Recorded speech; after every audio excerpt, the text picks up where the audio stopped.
Okay. Okay. So good morning. So what I wanted to look at today was this this strange narrative that the Torah brings up of the of this talking donkey, talking ass. So let's just look at the little bit of the precursor to it, because that's really where we need to try to understand what's really happening to Bilam at this time. So we know Bilam is told by Hashem he shouldn't go, and then Hashem says to him, you know, if the people come and they want you to go, okay, so then go. Knowing clearly that Hashem doesn't really want him to go, it says, "Vayakam Bilam baboker, v'yachabosh et otono, v'yelech im sarei Moav." And so Bilam gets up in the morning and he saddles up his ass, and there Chazal tease him, and they say it's clear, you know, he wanted to do exactly what Avraham Avinu did, and it's clear that in doing that he was showing his rizus, his alacrity to do the mitzvah of going to curse Bnei Israel. But Avraham Avinu had already done this, and it wasn't something new. He wasn't setting a precedent, and because he wasn't setting a precedent, so it had no real power. And it's just clear from Rashi that in those kind of circumstances, that's what Avraham Avinu did in Lech Lecha and all the stories that we hear about, all the Avot, that the Avot set these precedents, and because they set the precedents, therefore it has the power of Kedusha behind those precedents. And so what happens is, as he's walking along, Vayichar af Elohim ki olechu, and HaKadosh Baruch Hu gets very angry because he's going, Vayityatzeiv malach Adonai, and the angel of Hashem, Vayityatzev, means to stand above him, baderech lesatan lo, to stop him, to prevent him from going on his way. And he's riding on his donkey, and he's got these two na'arim, these two young people. So Rashi says on this that Hashem understood that he was angry with him because the reason why he went is nit'aval alech. He had like a physical desire to go because of the money that he was going to get. It wasn't really l'shem shamayim, but it was really l'shem the money. The Satan lo, Rashi says, malach shel rachamim haya. This was the malach, the angel of rachamim. Vayarotze leman'o milachto. So what was the angel doing there? The angel wasn't there to threaten him. The angel really was there, says Rashi, was the angel of rachamim to try and prevent him from doing the aveira, in order that he shouldn't do this thing, and he could completely be destroyed. So it's clear from here, this Rashi, which is a most fascinating Rashi, that the Rashi is telling us that the Malachim come along and they assist. They're there to assist us to keep us straight on the path, to keep us straight on the derech. But we have the choice as to what we're going to do. And he's riding on his donkey. He's got these two people with him. Rashi says because he's an Adam Chashuv. That's what when a person who's important goes with like a bit of an entourage. Okay, so the malach comes on the derech. Vateirah aton et malach Adonai, and the ass sees the angel of Hashem nitzav baderech, standing in the road. V'charbosh lufa biyado. And you can see this image of this angel with this massive sword in its hand. Vateta aton min haderech, and the aton moves over to the away from that road. Vatalech basadeh, and he goes into the field. Vayach bilam et aton lahatotah haderech, and Bilam claps the ass in order to get it back to the road where it was supposed to be. Vayamod malach Adonai b'mishol hakramim gader mizeh v'gader mizeh, and what happens is the malach comes and stands in the vineyards, and it's gader mizeh v'gader mizeh. They're two gadorim. It's fenced off in a certain way. And then what happens? Vatarei aton et malach Adonai vatilachetz al hakir. So the aton sees the malach and he pushes against the wall.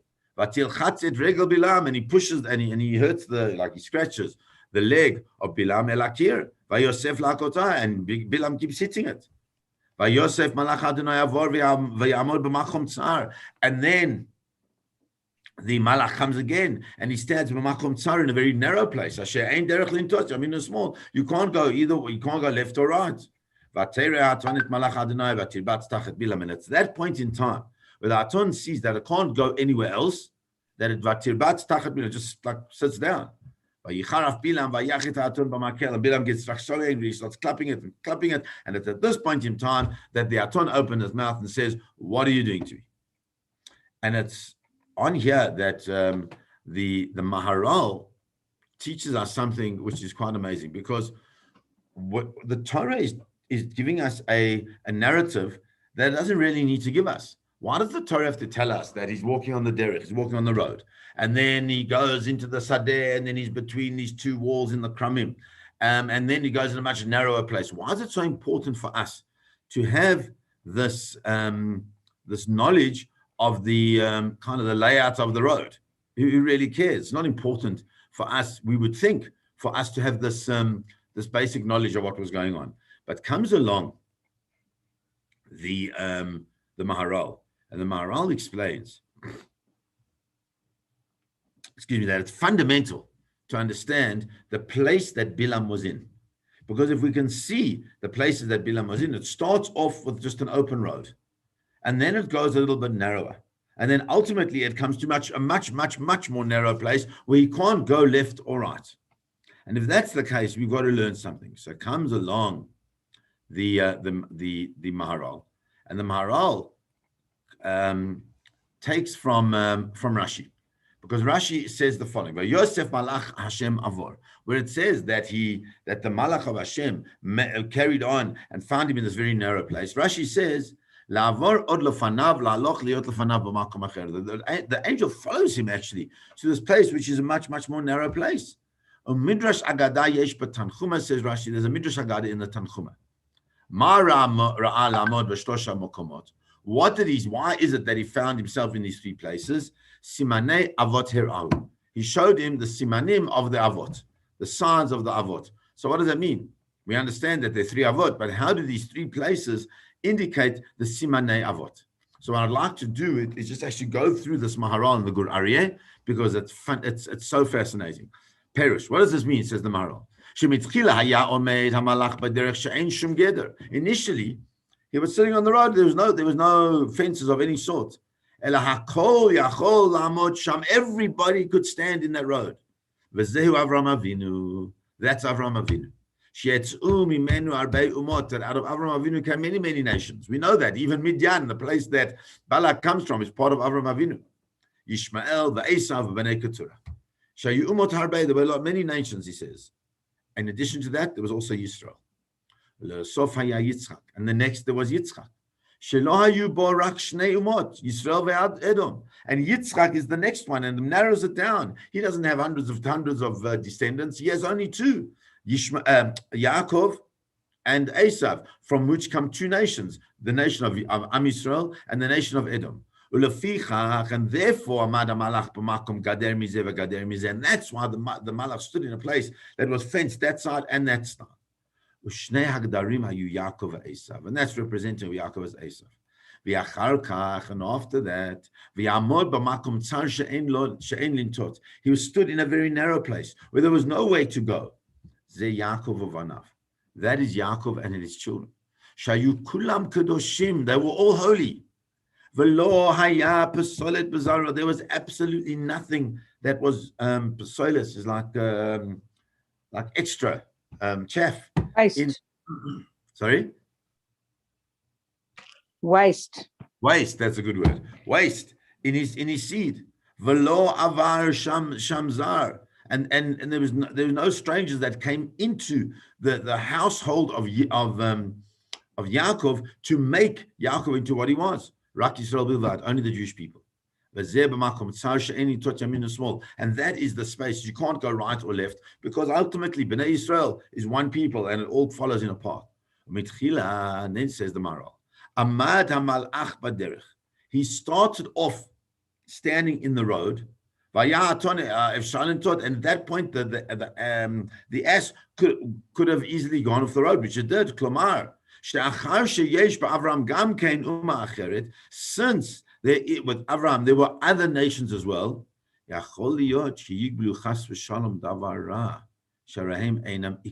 Could be that they received something that was bad.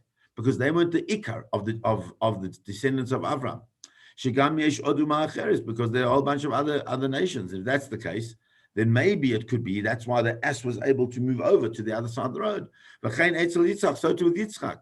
Ad sheba etzel Yaakov, until it came to Yaakov, which is where it was. There was no way to go. Sheyetzem men Yisrael bilvad, only the Am Yisrael come out of Yaakov. Makom hazeh lo hayeh efshar leBilam la'avor. Bilam couldn't move. He couldn't do anything. He was unable to move, and therefore, what happens is the ass just recognizes that. And it's all very nice that when he's going out to go and to curse the descendants of Avraham Avinu, it could be to anybody. But then when he goes to just curse down the descendants of Yitzchak, he's got to narrow it down. But to curse the descendants of Israel, of Yaakov himself, there's nothing. And therefore, the Aton sees that there's no way that he can pass. There's no way that he's actually going to be allowed to do that. And so therefore, he just sits down under Bilam, and Bilam gets so important. Vayiftach Adonai et pi ha'aton, and HaKadosh Baruch Hu opens the mouth of the of this ass. Vatomer Bilam, ma asita lacha? What it says, what have I done to you? Ki hitani, that you should hit me. Ze shalosh regalim, these 3 regalim. Now we know that the word regalim, the shalosh regalim, is the term that we use for the shalosh regalim, right? So Rashi says, Ramaz lo atam avakesh la'akor umah hachogeget shalosh regalim b'shana, says you're trying to destroy and to uproot a nation that not only has the zchut avot of Avraham, Yitzchak, and Yaakov, but has its own zchut. What's its own zchut? Its own zchut is that it's chogeget the shalosh regalim, that it celebrates the shalosh regalim. And if that's the case, it must be that there's something incredibly powerful within the Shalosh Regalim that perhaps we don't really get exactly what they're all about. So he says here, says the Maharal again, that why is it dafka, the Shalosh Regalim? Could have been any mitzvahs. At the end of the day, we do mitzvahs. Those are the will of our Kodesh Baruch Hu. And because it's the will of our Kodesh Baruch Hu, those things themselves should stand us as good stead. And he comes along and he says, Ki azman yesh lo reshit emtsa'i v'sof. Said time has a beginning, a middle, and an end. And he wants to tell us, says the Maharal, V'alomar lacha ki Yisrael chaim b'tchila be'emtsa'i v'yu v'sof. The Bnei Yisrael are the same thing, like time. Their time is so important, and time is important to us, but we are the beginning of everything, we're the middle of everything, and we're the end of everything, meaning that we play a role in the complete global history. We don't start at one place and end. We continue all the way through. That's why we got the 3 regalim. The beginning of summer is Pesach. Beautiful. And Shavuot is the beginning of the middle of summer. What does that mean? That's the time when that's the time of when summer begins to wane. It starts to go down. It's the middle of summer, so it starts to go down. So it's well known amongst the people that that's how the time is done. And then what happens? Then we have the final chag that we have is Shavuot. When is Shavuot? Shavuot is just about when winter's about to come. It's the time of autumn generally. And if that's the case, winter is normally the closure, but that's not our closure. For us, that's the time of what? The Zman of Simcha. And so therefore, what the Maharal is saying, that we realize that we start off in summer, which is always a time. So you don't have to tell us to be b'simcha during summer. It's gorgeous. And in the middle of summer, when we receive the Torah, it's even more beautiful. But then as we go into winter, perhaps one would feel a certain sense of, come now, winter's coming, it's going to get cold. But no, we feel a great joy, a great simcha, even more than all the other chagim, because we understand that that's part of our process. We have a beginning, we have a middle, but we never have an end. And that really is what the, on one hand, and in one idea, that the S of Bilam was saying to him is that you're going to attack a nation that's got Avraham, Yitzchak, Yaakov, but it's also you're going to attack a nation that is the beginning of all history. It is the middle of all history, meaning it plays a role in every single historic experience that exists in the world, and now in this globalization of the world as we see it today in 2021, we can see Am Yisrael, the Jewish people, are playing this crazy role in this tiny little pinprick on the globe, because that's part of the emtsai, that's part of the middle of global history. But until ultimately, we need to remember and understand, and that's what the donkey is teaching us, or the ass is teaching us, that we have no sof, we have no end, because we are the partners of HaKadosh Baruch Hu in the totality of the world and the universe in which we live. Have a beautiful day, everybody.